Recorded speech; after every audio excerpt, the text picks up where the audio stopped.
آج کل کچھ لوگ سوال اٹھاتے ہیں کہ اگر عرب ممالک اسرائیل کو مان سکتے ہیں تو پاکستان کیوں نہیں؟ حالانکہ حقیقت یہ ہے کہ اسرائیل صرف ایک جغرافی مسئلہ نہیں ہے بلکہ ایک دینی روحانی مسئلہ ہے۔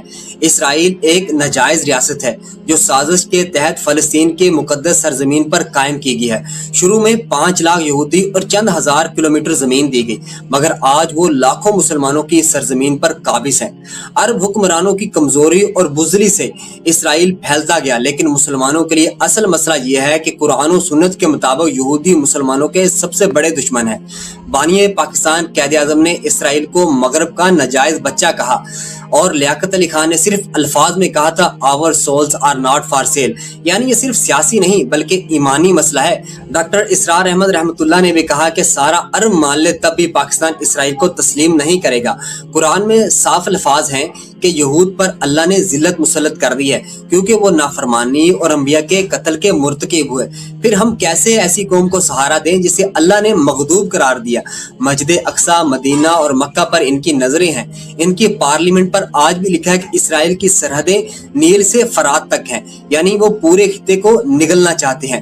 کچھ لوگ کہتے ہیں کہ پاکستان کا اسرائیل سے کوئی براہ راست جھگڑا نہیں ہے، مگر حقیقت یہ ہے کہ اسرائیل کے بانی اور موجودہ حکمران کھلے لفظوں میں پاکستان کو اپنا سب سے بڑا دشمن قرار دیتے ہیں۔ وجہ یہ ہے کہ پاکستان ایک نظریاتی اسلامی ریاست اور ایٹمی قوت ہے۔ گریٹر اسرائیل کے خواب کی سب سے بڑی رکاوٹ پاکستان ہے، اس لیے اسرائیل اور اس کے سرپرست پاکستان کی ایٹمی صلاحیت ختم کرنا چاہتے ہیں۔ نیتن یاہو کئی بار کہہ چکا ہے کہ پاکستان کی ایٹمی دانت توڑنے ضروری ہیں۔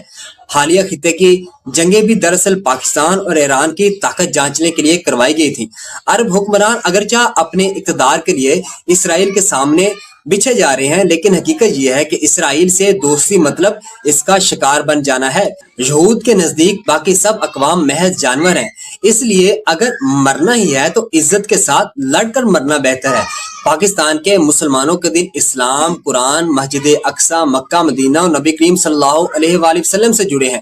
یہ قوم سب کچھ برداشت کر لے گی، لیکن رسول اللہ صلی اللہ علیہ وآلہ وسلم کے شہر پر ناپاک قدم کبھی برداشت نہیں کرے گی۔ یہی وجہ ہے کہ پاکستان اسرائیل کو کبھی تسلیم نہیں کرے گا۔ آخر میں میرا آپ سے سوال ہے کہ ہم اس ناجائز ریاست کو تسلیم کر کے اپنے ایمان کی بنیاد کو بیچ دیں یا پھر اپنی تاریخ، قرآن اور ایمان کے مطابق ڈٹ کر اسرائیل نامنظور کا نعرہ بلند کریں۔ اگر آپ میری بات سے متفق ہیں تو کمنٹ میں اسرائیل نامنظور ضرور لکھے گا اور ویڈیو کو ری پوسٹ لازمی کریے۔ شکریہ۔